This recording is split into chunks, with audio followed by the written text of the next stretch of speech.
할렐루야. 주님의 이름으로 사랑합니다. 축복합니다. 네, 강건하시기 바랍니다. 평안하시기 바랍니다. 주 날개 아래 일파하시기 바랍니다. 오늘은 희망을 걷던 사람이라는 책을 가지고 말씀을 상고하려고 합니다. 희망을 걷던 사람. 어떤 사람이 희망을 걷던 삶을 살 수 있을까? 믿음 있는 사람들이 희망을 걷겠죠. 메두사호의 뗏목이라는 그런 그림이 있습니다. 이 메두사호의 뗏목 1819년인데 프랑스 화가 에우그르 제리코가 이 그림을 그렸는데요. 이 마지막까지 희생을 했던 이 메두사호의 뗏목, 이 그림이 루브르 박물관에 있는데요. 이 그림을 그린 이유는 이 작품 당시에 실제로 일어난 사건을 소개를 하고 있기 때문에 그래요. 이 그림의 구도는 당시에 일반적인 화풍이었던 평면적 전개를 피하고요. 이 피라미드 형식으로 이 그림을 그리기 시작해서 실제 사건은 피라미드 그림을 구도를 잡아서 그림을 그려서 또 이 그림의 크기는요 무려 가로가 7m고요 세로가 5m 크기, 엄청나게 큰 그림이죠. 실제로 있었던 사건을 이 그림에 담았는데요. 1816년에 프랑스의 전함인 메두사호는요, 당시에 식민지였던 세네갈을 향해 가는 이주민 군인 등과 함께 약 400명을 타고 출범을 했다고 해요. 아프리카 세네갈 해상에서 암투에 걸려서 파산하고 말아요. 그래서 선장과 장교 그리고 고급 선원들은 250명은 배를 버리고 구명정에 나눠서 이게 분송을 해서 목숨을 건질 수가 있었지만 구명정에서 하지 못한 하급 선원과 나머지 승객 149명은 그것 때문에 죽을 수밖에 없었는데 사정해가지고 구명정에 뗏목을 만들어서 끈을 매달아서 좀 이끌어달라고 해서 구명정에다가 뗏목을 걸고 연결해서 갑니다. 그러나 대양에 나왔을 때 선장은요 비정하게도 밧줄을 끊어버려요. 그리고 도망가 버려요. 그래서 버려진 뗏목 위에서는요 한 모금의 물과 음식을 없어서 이것 때문에 피를 물든 광기에 싸움을 벌이는데 12일 동안이나 파도치는 바다를 투르하면서 굶주림과 병마가 싸우고 갈증과 악철을 겪으면서 살아남기 위해서 심지어 죽은 동료의 인육까지 먹을 정도 그런 고통 속에 결국 구조선이 나타났을 때는 생존자는 149명 중 겨우 15명 뿐이었다는 거예요. 그나마 모두 빈사상태였고요. 대참사가에 대한 신문 보도는 당시 세상을 불급했는데요. 이 화가 제로폰은요 구조선이 나타났을 때의 그 붉은된 순간을 아주 생생하게 잘 묘사하고 싶었다고 해요. 그래서 제리코는요 이 그림을 제작하면서 철저한 증거를 추적을 했고요. 생존자들을 빠짐없이 모두 방문했고요. 실제와 똑같은 모양으로 이 뗏목을 모형까지 만들고 심지어 죽은 시체를 화실로 가져다가 그 경직의 상태를 조사하고요. 또 환자들의 입원해 있는 병원을 방문하면서 빈사 상태에 빠진 인체를 영구하였다고 해요. 당시 이 사람이 27세였던 젊은 화가였는데 이 대표작이 된 이 뗏목, 메두사의 뗏목 속에 이 사람들의 삶에 대해서 기가 막히게 묘사한 장면들이 있었죠. 이 메두사의 뗏목, 피라미드 형식 속에 두 종류의 사람들이 있는 것을 볼 수가 있는데요. 한쪽에는 처절하게 정말로 절망의 무리들이 있는 것이고요. 한쪽에는 희망의 무리들이 있는 것을 볼 수 있어요. 살려달라고 하는 절망의 무리, 이제는 우리는 죽었다. 이제는 우리는 죽을 수밖에 없다. 그래서 넘어지고 그냥 누워있고 그런 것을 볼 수 있죠. 근데 한쪽에서는 희망을 갖고 기도를 하고 멀리 쳐다보면서 그래서 구주소를 기다리는 모습을 볼 수가 있어요. 오늘 여인을 한번 생각해보면 오늘 나오는 이 여인 12년간 혈병으로 앓던 이 여인 현대인의 초상처럼 등장하는 이 한 여인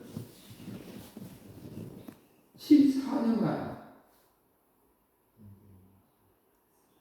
마가복음에는 이 여인에 대해서 이야기 전에 또 다른 사건이 또 하나 기록되어 있죠.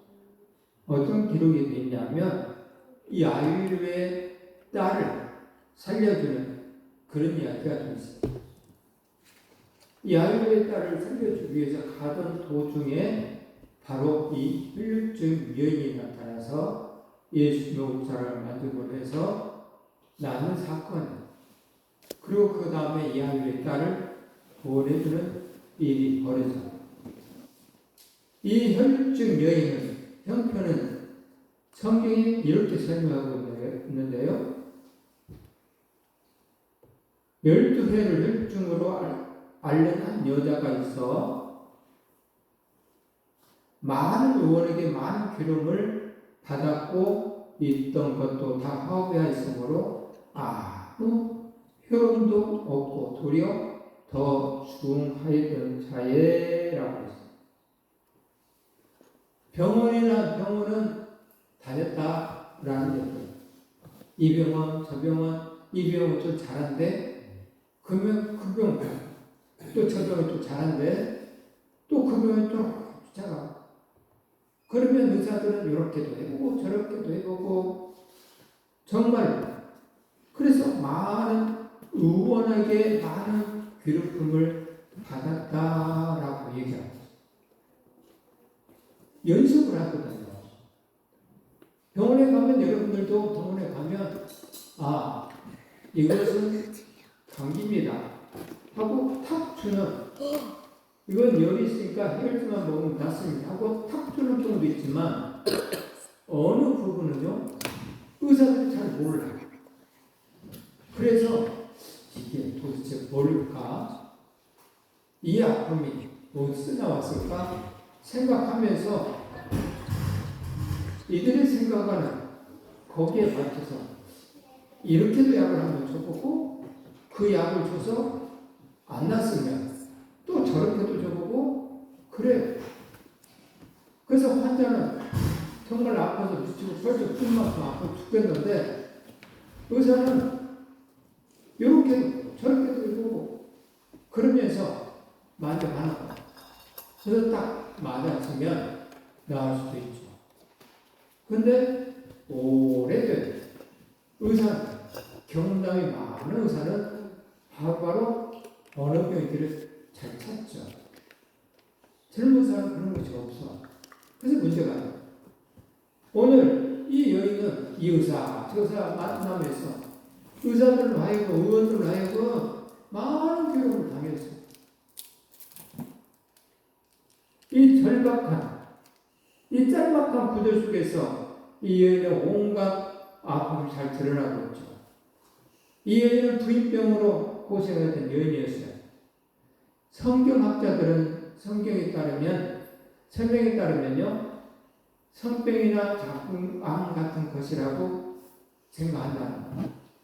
많은 원에게 많은 괴로움을 받았고 있던 것도 다 허비해서 아무 효험이 없고 도리어 더 중화했던 차에라는 흥미로운 것은 유대인들의 지혜서의 탈무드에 전해지는 당시 의원들이 혈루증을 치료하던 치료법에 이런 것들이 있는데요. 타조화를 태워가지고 그 재를 배 조각에 싸서요 몸에 지니고 다니면 낫는다. 이런 또 치료법이 있다라고 이야기합니다. 또는요 흰 암낙이 대변 속에서 발견된 보리를 먹으면 효험이 있다. 이런 황당하고 터무니없는 치료법을 실제 대상이 되어서 제사를 다 허비하고 아무 효험도 없었고 도리어 더 중화해졌다고 말합니다. 이거 얼마나 힘들었겠어요. 황당한 치료법. 실제로 오늘날도 그러잖아요. 멋을 태워서 먹으면 난다더라. 멋을 태워서 바르면 난다더라. 뭐 이런 황당한 것들이 참 많이 있잖아요. 너무너무 힘들고 괴로우면 그걸 안 해요. 근데 그 당시에도 그랬다는 거예요. 이게 얼마나 이 여인의 삶이 힘들겠는가를 알 수가 있겠죠. 그런 차에 예수님의 소문을 들었다는 것이죠. 어느 날 여인은 강구에 시달리던 이 메두사의 떼목에서 저 머리 수평 끝에서 한편의 배가 오는 것처럼 예수님에 관한 소문을 듣게 돼요. 어쩌면 병을 가진 사람이든 예수님께 가면 고침을 받을 수 있다는 그 얘기를 듣자마자 그 길로 예수님 앞에 달려가기 시작하는 거예요. 하지만 예수님 만나기 전에 여간 어려움이 많은 게 아니죠. 왜냐하면 우선 외적인 어려움이 있어요. 수많은 남자들을 둘러싸여서 예수님의 길을 가로막고 있거든요. 병들고 연약한 여인의 몸으로 그 많은 무리들을 헤집고 들어가는 그렇다는 건 정말 어려워요. 힘이 없는데 한 걸음 한 걸음 걷기조차도 힘겨운데 그 무리를 헤집고 간다는 것은 매일 어려워요. 쉬운 일만 아니었다는 것이죠. 또 내적 어려움도 있었어요. 복음서에 보면 예수님을 만났던 많은 병자들이 예수님 앞에 나왔을 때는 이렇게 말하죠. 환부를 드러내 보면서 주님 앞에 치료해 줄 걸 요구해요. 바디메오는요, 바디메오 같은 경우는 맹인이에요. 주님 앞에 내 눈이 보이지 않습니다. 보게 하여 주시옵소서. 앉은 맹인들도 주님 내가 일어나 걷기를 원합니다.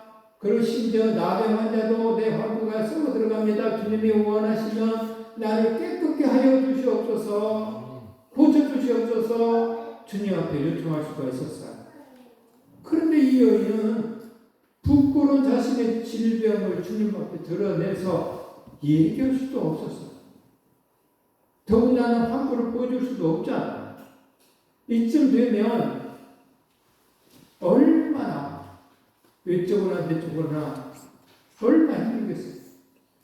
이 여인은 그래도 포기하지 않았어요. 사실 지금까지 이 여인은 자초시키는 광풍과 폭우는 한두 번이 아니었거든. 한두 가지가 아니야. 사람들은 계속 욕을 해요. 가까이 오는 걸 싫어하고. 그 당시에 혈병은 종교적으로도 소외당한 질병이었어요.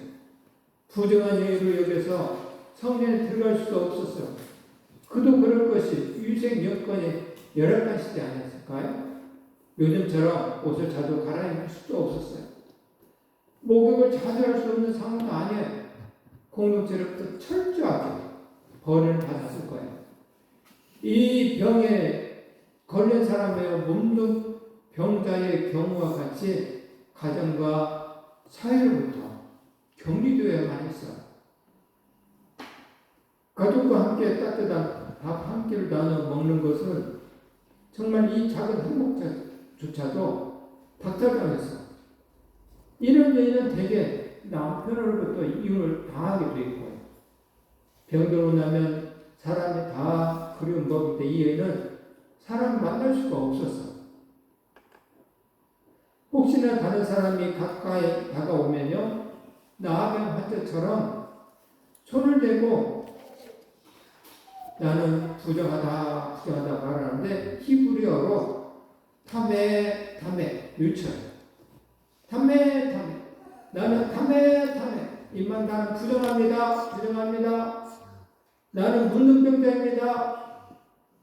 자기의 스스로를 나는 혈병여입니다. 그래 내 옆에 오지 마십시오 하면서 소리를 지르는 거예요. 이 가련한 여인이 철저한 고독 속에서 이 시대를 살아가는 현대인들의 자화상을 볼 수가 있는데요. 이 여인의 얘기는 오늘 현대인들의 얘기죠. 어쩌면 나의 얘기일 수도 있어. 여러분의 얘기일 수도 있어. 사람들의 손가락을 타는 거지. 이 뭐야? 정말 손가락을. 그러나 예수님의 소문을 듣고 찾아온 것이. 그리고 예수님 옷장을 만지죠. 예수님의 피 묻은 옷장을 붙들기 시작해요. 이 외로운 여인은 이제 완전 빈손의 상태에 예수님을 만나는 것이. 더 이상 붙들 만한 재산도 사람도 없어. 그러나 이 여인은 누군가 무엇인가를 붙들기 위해서 몸부림을 칩니다. 이 불쌍한 여인 부모로부터 벌을 받았고 남편으로부터 벌을 받고 친구들도 한 사람서 다 떠나버리고 재산도 다 날려버렸어. 가난한 몸이 되었고 옷도 깨끗하게 입을 수도 없었어. 아무도 도와주지 않아. 그러나 바로 이 순간, 이 고작고 절망적인 순간 복음이 들려온 것이다. 예수 그리스도가 병든 자를 낫게 한다는 놀라운 기쁨의 복음이죠. 예수님 손을 듣게 됩니다. 뒤늦게 나가 예수님 손을 붙들려고 쫓아갑니다. 우리 주님의 피 묻은 옷장을 붙들 수 있다면 얼마나 큰 행복일까. 근데 이 여인은 바로 주님의 옷장을 붙들기 위해서 쫓아갑니다. 오늘 여러분 예수님의 손을 붙들고 이곳에 나온 것 또는 피 묻은 주님의 옷자락을 붙들 수 있다고 하는 게 얼마나 복된 일인지 알고 계시는지 모르겠어. 너무나 복된 일이에요. 여러분 세상 사람들은 화려한 옷을 붙들기를 원해. 그러나 우리 주님의 옷은 결코 화려하지 못해요. 세상 사람들은 항상 힘있고 빼기는 사람의 옷은 붙들고 싶어 하죠. 그러나 예수님의 옷은 권리의 옷이 아니에요. 당시 왕이나 귀족들이 있던 고급 자색 옷이 아니었어. 그러나 예수님의 옷은 신비한 옷이에요. 누구든지 붙들기만 하면 구원을 받아요. 그 손을 붙들기만 하면 거기에는 신비한 능력이 나타나요. 붙잡기만 하면 치료를 받아요. 붙잡기만 하면 하나님의 자녀가 되는 권세를 더 느끼게 돼요. 예수님 옷을 붙잡기만 하면 하늘문이 열리는 놀라운 신비한 능력이 나타나게 돼요. 율법은 피가 흐른 이 여인을 부정한 사람으로 낙인 찍었어요. 근데 자신만 부정한 것이 아니라 이 여인이 앉은 모든 자리도 부정해져 버려요. 만지는 모든 것도 부정해요. 모든 사람도 이 여인과 함께하는 부정해져요. 그런데 이 여인이 예수님을 만졌어. 율법 율법에 의하면 이제는 예수님도 부정하게 되는 것이죠. 그러나 예수님 부정한 것이 아니라 부정한 여인이 깨끗함을 받다는 것이죠. 예수님이 오고 있는 것이 아니라 여인이 청결해졌다는 거예요. 여기에 복음의 신비가, 여기에 예수님의 놀라운 능력이 있는 거예요. 예수님은 깨끗게 하는 능력이요 정직케 하는 신비죠. 찬송가 186장에 보니까 내 주의 보혈은 청하고 청하다. 내 죄를 정케 하신 주 날 오라 하신다. 약하고 취해도 주께로 나가면 힘드시고 내 죄함을 곧 씻어주시네. 예수님의 옷자락은 그런, 그래서 예수님의 피 묻은 옷자락을 붙들어야 하는 거예요.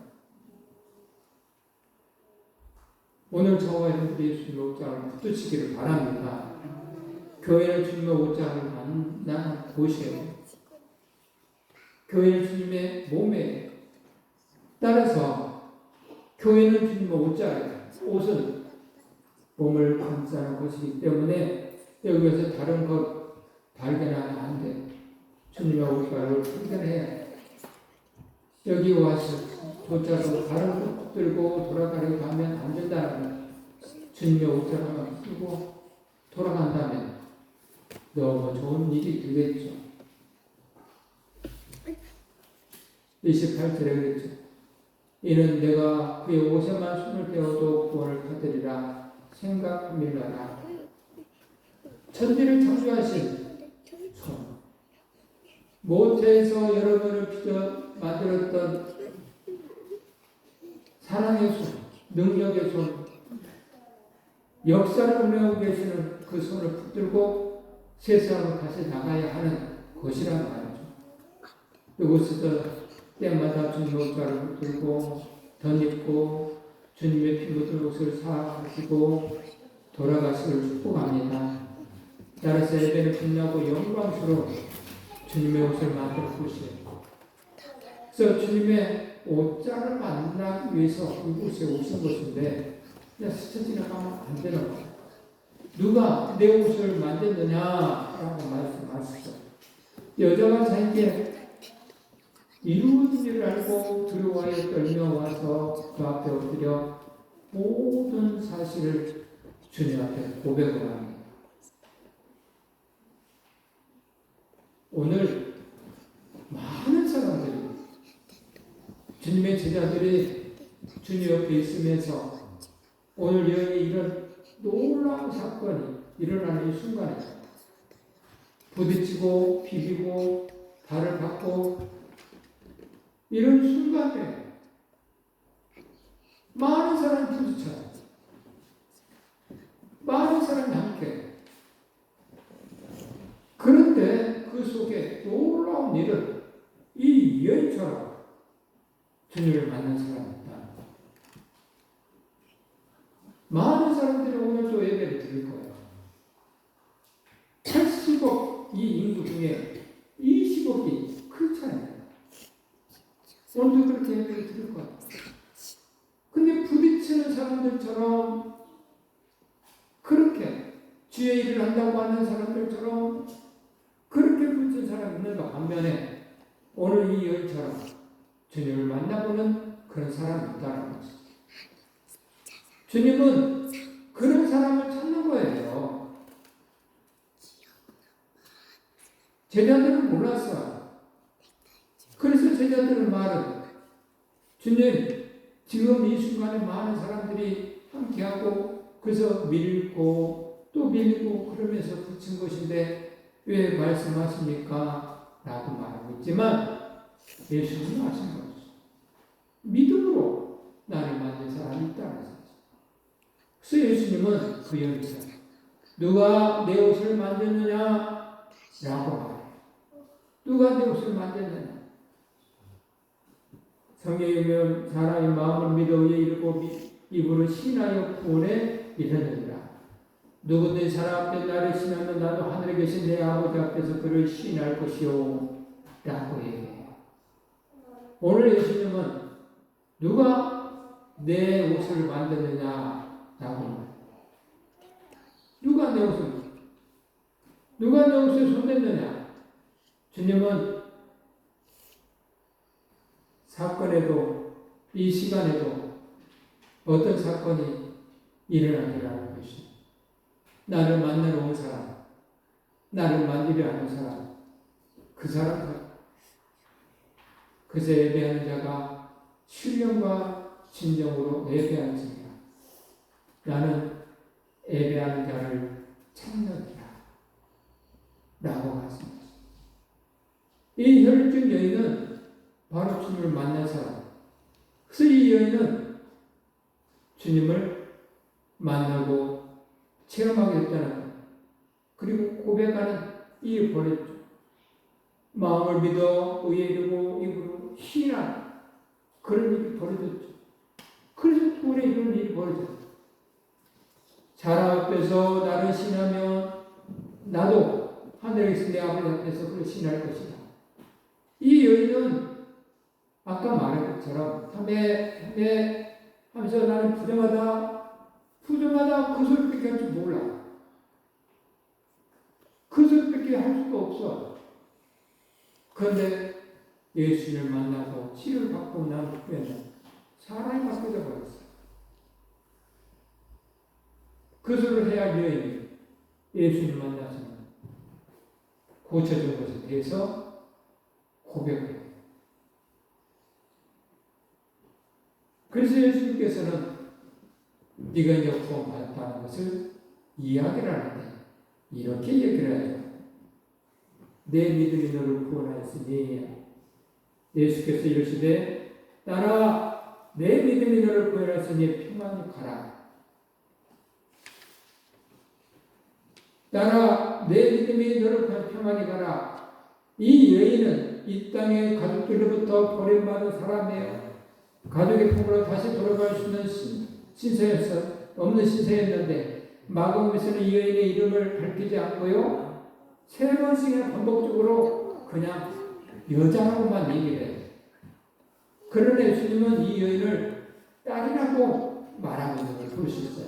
딸아, 내 믿음을 구원하였다. 딸아, 이 한마디는 이 여인을 가족으로 인정해 주는 말이에요. 예수님은 이 여인을 부정한 여인이라고 낯선 여인이라고 스쳐 지나간 여인이라고 보지 않고 이제 가족으로 인정해 주었다는 거예요. 하나님의 가족으로 받아주시다. 어떻게 버림받은 한 여인이 하나님의 가족으로 거듭날 수 있습니까? 내 믿음이 너를 구원했다. 예수님은 이 여인이 주님의 옥자를 붙드는 그것은 바로 믿음이라고 말씀하시는 거예요. 오늘 저와 여러분들도 이 여인처럼 믿음으로 주님을 붙들었을 때에 우리 주님은 우리를 가족으로 인정합니다. 그리고 가족으로 인정하는 그 순간부터 뭔 일이 벌어지냐? 병든자가 치유를 만나는 환경이 해결이 나요. 너는 믿음으로 나를 만들느니라. 너는 믿음으로 나를 붙들었느니라. 너는 믿음으로 찬송하고 기도했느니라. 너는 믿음으로 말씀을 받았느니라. 주님이 그렇게 이야기합니다. 그랬을 때 가족이 되는 것이죠. 사랑하는 성도 여러분, 12회를 혈병으로 앓던 여인처럼 계속 나를 짓누르며 괴롭히는 것들이 무엇이 있습니까? 어떤 육체의 질병이 나를 출곡해 볼 수 있습니다.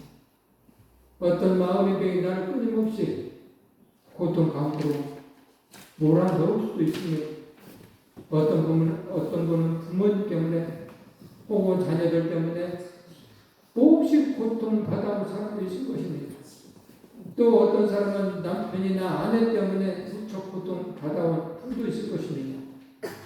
또 어떤 분은 자기 자신의 경제적인, 사회적인, 인격적인 실패들 때문에 괴로움을 당하고 그런 사람도 있을 거예요. 심지어 신앙의 동지, 가지고 되어야 할 교우들로부터 상처를 받는 사람도 있을 거예요. 이 시간 믿음으로 손을 내시기 바랍니다. 믿음으로 주님을 붙드시기 바랍니다. 주님 친히 말씀하십니다. 딸아, 내가 알고 있느니라. 아들아, 딸아, 내 믿음이 구원하였느니라. 라고 주님이 그렇게 말씀해 줄 거예요. 이 여인에 대해서 놀라운 얘기가 있어요. 이 여인에 대해서. 성경에서는 이 여인에 대해서 삶을 밝히지는 않고 있어요. 그러나 성경 밖의 기록들은 본문 이후에 이 여인의 삶을 전해주고 있는데요. 초대 교회 문헌에 보면 이 여인의 이름이 베로니카라고 소개되고 있는데요. 이 베로니카라는 여인은 어떤 삶을 살았느냐라는 것이 중요하죠. 이 여인은요, 이 베로니카 이 여인은 예수님부터 고침받고 예수님이 십자가에 죽으셨을 때 골고다를 향해 달려갈 때에 쓰러지고 넘어진 일이 반복되잖아요. 그때 이 여인은 예수님의 그 고통스러운 장면을 바라보면서 그 얼굴에 땀방울이 흘러내릴 때 뿌리 가운데서 자기 손수건을 가지고 예수님의 뒷방을 닦아 주었던 여인. 예수님의 얼굴을 닦아서 가족들만 해주는 것이잖아요. 근데 여인은 그것을 참아 그냥 지나갈 수가 없어. 그냥 볼 수가 없어. 그리고 무리를 비치고 예수님 넘어져 있는 그 장소에 가서 피 흘리는 예수님의 얼굴에 손수건을 닦아주는 일이었다. 근데 그 손수건으로 닦아주는 일을 하는 그 손수건을 가지고 놀라운 일을 했는데 그 수건을 가지고 병든 자를 위해서 언제나 병이 나는 일들이 벌어졌대요. 그래서 이 베로니카라는 여인은 초대교회에 일이 알려지게 되고 한번 닦아줬기 때문에 이름이 새겨진 게 아니라 그 손속으로 이 사람 고치고 저 사람 고치고 그러다 보니 이 여인이 그때 그랬지. 그때 예수님을 닦아주었지. 하면서 사람들 하게 되고 그래서 초대교회 사람들은 그래서 이 여인을 가게 되고 막달라 마리아처럼 예수님을 사랑하는 표현 이 베로니카라는 여인도 있다. 이 여인도 그래서 예수님은 평안히 가라 라고 말씀. 내 믿음대로 구원했으니 평안히 가라. 이 평안히 가라 라는 말은 에이셀이라는 말인데요. 평안을 향하여 가라 라는 뜻이 있어요. 이제 평안의 땅에 가라. 내 인생이 새로워졌느니라. 모든 문제, 모든 갈등, 모든 근심이 사라졌느니라. 평안의 땅, 축복의 땅, 승리의 땅, 약속의 땅으로 가라는 거예요. 이 시간에 오늘 우리도 이 베로니카처럼 새로워지기를 원하지 않습니까? 그러면 예수님의 옷자락을 만져보고 우리도 뭔가 체험이 있어야 되지 않을까요? 그렇다고 한다면 이 시간에 이 베로니카처럼 예수님의 옷을 만졌던 그 손길을 우리도 한번 해보고 오른손을 들고 오른손 한번 들어보세요. 그리고 주님의 옷자락을 만진다는 심정을 가지고 오른손을 들어서 두 눈을 감으시고 주님의 옷자락을 만진다는 심정을 가지고 이야기해 보시기 바랍니다. 여러분들의 삶 속에 정말로 어렵고 힘든 부분들을 피 묻은 주님의 옷자락을 붙들고 해서 주님, 내 삶에 이런 어려운 부분이 있습니다. 내 육신에 연약한 부분이 있습니다. 왼손으로 여러분들이 또 육신도 있잖아. 내 허리가 아픕니다. 내 무릎이 아픕니다. 오른손으로 예수님의 보좌를 만지고 왼손으로 여러분들의 환부의 손을 대서 이 시간에 간절하게 기도하셔서 하나님의 은혜를 체험을 누리시는 귀한 시간이 되시기 바랍니다. 주여 선사하고 간절한 마음으로 기도합니다. 주여! 주여! 주여! 주님 이 시간에 기도합니다. 열등의 이 목자를 만들고 그래서 아버지 혈육 근원이 많은 것처럼 하나님 마음도 오는 우리들도 아버지 육신에 대한 감동들이 있습니다. 아버지 어떤 일은 허리가 아프고 어떤 일은 무릎이 아프고 어떤 일은 관절이 아프고 어떤 일은 아버지 혈상들이 어떤 일은 심장이 어떤 일은 머리가 아프고 아버지 어떤 일은 아버지 여러 가지 모양이 아프는데 아버지 지금 아버지 화분에 서는 것이 아버지 하나님 아버지 주님의 오자를 만든 신령으로 아버지의 싸움을 주님 치유하여 주시옵소서. 내 믿음이 너를 구원하였느니라. 아버지 수고하여 주옵소서. 오늘 경찰의 구속대로 아버지 정말 혈육에게 구원하는 변화하는 역사가 시작한 것처럼 하나님 아버지 시간에 아버지 주의 사랑을 내게 아버지 바꾸가 다시 아버지 정말로 아버지 역사에게 하나님 아버지 정말에게 지금들은 역사가 있게 해주시옵소서. 강렬하게 지금 역사가 있게 해주시옵소서. 든든해지기를 원합니다. 두 자리에 힘을 듣기를 원합니다. 아버지 눈에 흘리는 그들의 아버지 밝아지기를 원합니다. 하나님 아버지 모든 신자들이 아버지 저수가 행복하기를 원합니다. 아버지 배움이 같이 아버지 그래야 예수님의 십자가 주시는 이유가 있을 때에 아버지 사람들을